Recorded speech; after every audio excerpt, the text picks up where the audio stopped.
Baltimore today? Great. Have you had a great conference? Yes. Good. I was talking to several people earlier and they said, I've come away with things to take back. And that was my only objective in coming.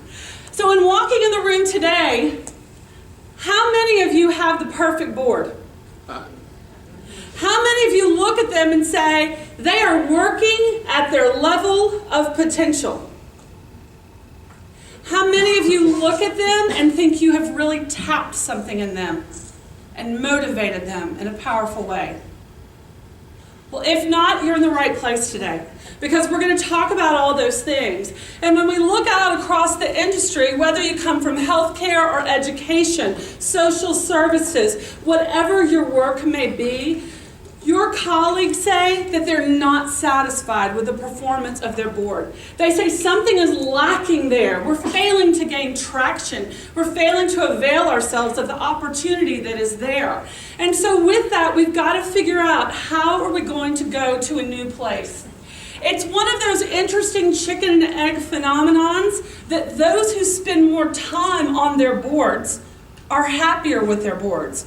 But many of us are so discouraged with the current status of our boards that we've started to backfill for them. We've started to do work that we would otherwise engage them in and allocate to them. And so as we get further away from what our ultimate objective is, we pull back more.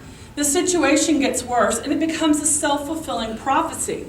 And so with that, if you go to almost any nonprofit leadership conference in this country, there will be a discussion about boards and about the gap that exists between the level of performance that we know is possible and the level of performance that we have right now. And that's in part because many of our boards right now are a dog and pony show. Other of our boards are frustrating. Some of them are getting mixed signals about the work that is intended for them and where they could be most powerful and resonant. And some of our boards are just bored. Now, there are a lot of excuses that got us there. There are people who are so concerned about living in a fundraising paradigm that they say, I am not going out to ask for money because I am not going to twist people's arms. I am not going to put myself in a bad situation with my friends. I am not going to go out there and fail at the task. And so we have this fundraising paradigm where people say they're afraid of it, they don't understand it, they don't want to go there. We also have situations where we have simply failed to be clear and specific with our boards about the most meaningful and impactful roles that they could take on in advancing philanthropy. We've also gone out and we've recruited board members, and we've wanted so badly to get them to agree to come on the board that we failed to say to them, there are a lot of commitments here.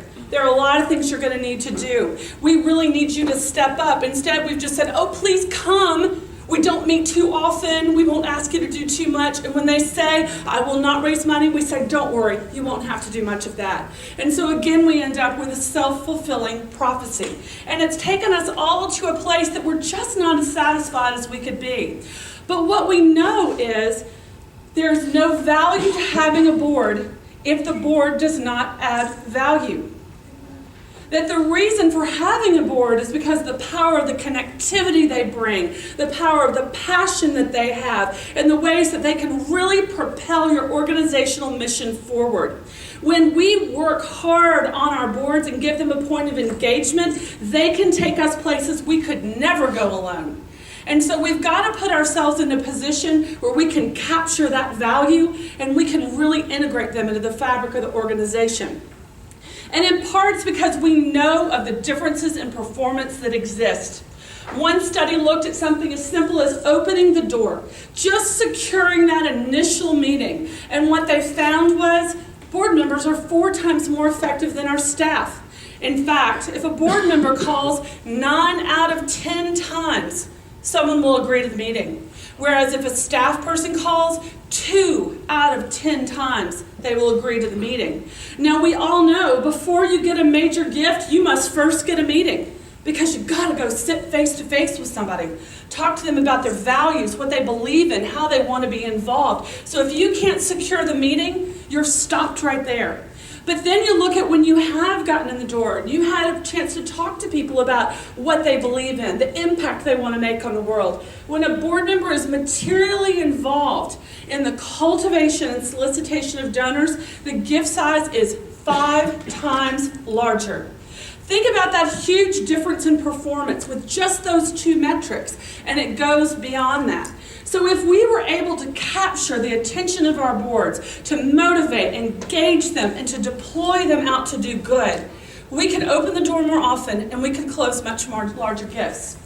We also know that there is something in the nonprofit world that says weak market forces exist. Harvard University looked and they said, in nonprofits, they're not necessarily looking at the impact and the outcomes. Often, it is something as simple as, who came to call on me? Did I trust that person? Did I believe in what they were telling me they could do? And so we know that the quality of the relationship, the quality of the asker, often becomes a proxy for the quality of the mission. Our board members are also effective at cutting through noise. How many of you will go home tonight and open up an email box that is packed to the gills? How many of you are going to go home and find voicemails that you've got to sift through? How many of you stand over a trash can now to sort your mail? We are so inundated with inputs that when things don't come from someone that we trust, someone that we have a relationship with, it's very easy to filter it out. And so when board members come in and use their name as collateral for our mission, it allows the organization to amplify its own voice. It allows you to be heard in a different way. There's also a study that was done. It was actually in the book Governance is Leadership by Taylor and Chait, if you've read it. Great book. And with it, there's one nugget that has really resonated for me and resonates with your boards. And it basically says, what should boards do? What is the highest purpose of a board of directors? Because there's some work that no board should do. It's management work that has inappropriately been given to a board to deal with. It's something that we've maybe given them to rubber stamp, we've given them to look at, but really it was the purview of staff. Then there's work that frankly any board, a board could do. So say, for example, a board at another sophisticated nonprofit organization down the street from you is just as qualified to read your financials. They're just as qualified to evaluate your policies and procedures because it takes someone there who is knowledgeable and committed to do the right thing. However, the nuance becomes, what can only this board do? They say, in looking at those tasks that must be performed by a board that loves the organization, knows the organization, is committed to the organization, they are tasks around advocacy and around fund development.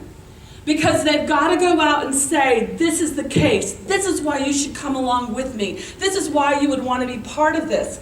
And so if work around advocacy and philanthropy is the highest purpose of our board, what a resonant and amazing opportunity that we've often left on the table that we can still capture. There's a guy who wrote a book, Robert Putnam, wrote Bowling Alone. And in the book Bowling Alone, this Harvard University professor says there's value to social capital. That like any other form of capital, social capital brings benefit to the organization. And social capital is basically this.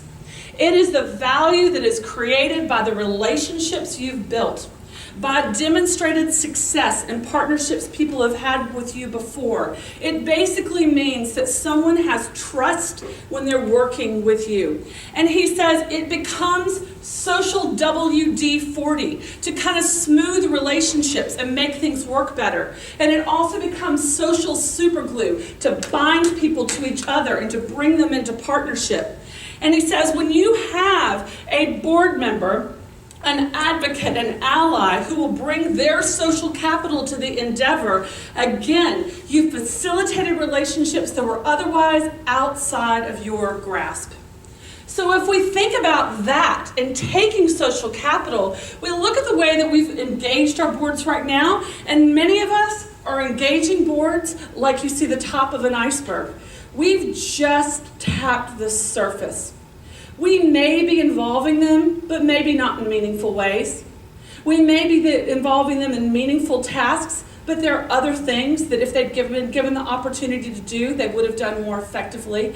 That we do have this iceberg that is down below what we normally see, and it's in part because if social capital is precious and has value, why would someone use the collateral of their good name and their relationships as a proxy for you if they are not really involved? People don't use their social capital because it's on a to-do list. They don't do it because it's in a board job description. They don't do it because they think, oh, this is what I should do. They use their social capital and they dig deep and give you the whole iceberg when they are connected to the organization through passion and purpose. When they have the opportunity to be part of clear and specific roles that they know are high impact and add value to the organization. And so with that, if we step back and say, how do we go higher? How do we do better?